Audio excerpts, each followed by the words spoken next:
technology that benefits human beings. I read about duckweed, a plant that is about 7/10 protein, that from some published versions actually reproduces its mass approximately once each rotation of the Earth. Something similar to that. So I've also read about proteins that are longevity proteins. Arginine causes the production of polyamines, things like spermidine.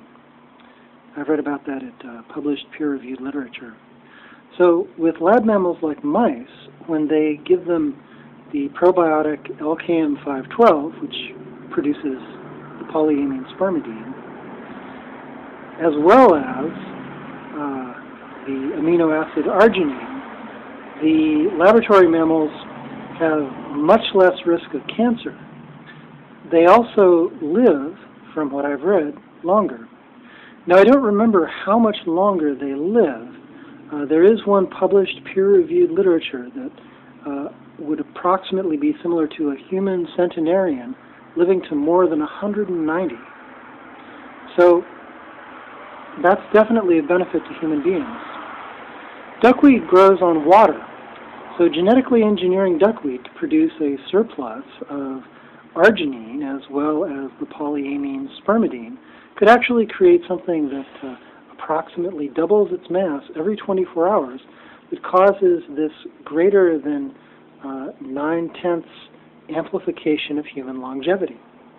So this is the kind of thing that people could spread globally because of the rapid reproduction of duckweed, which would also globally spread greater longevity, which benefits all human beings. Now, there's another genetic improvement to duckweed that's possible. Duckweed currently grows on the water. I think that it might be possible to genetically engineer duckweed just slightly so that it's able to grow on moist dirt, or even possibly something like sand that's moist.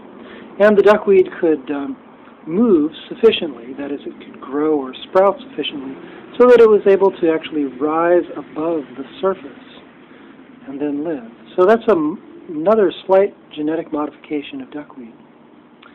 So, of course, it's also possible to genetically engineer other plants to produce spermidine as well as the amino acid arginine to produce the greater longevity effect.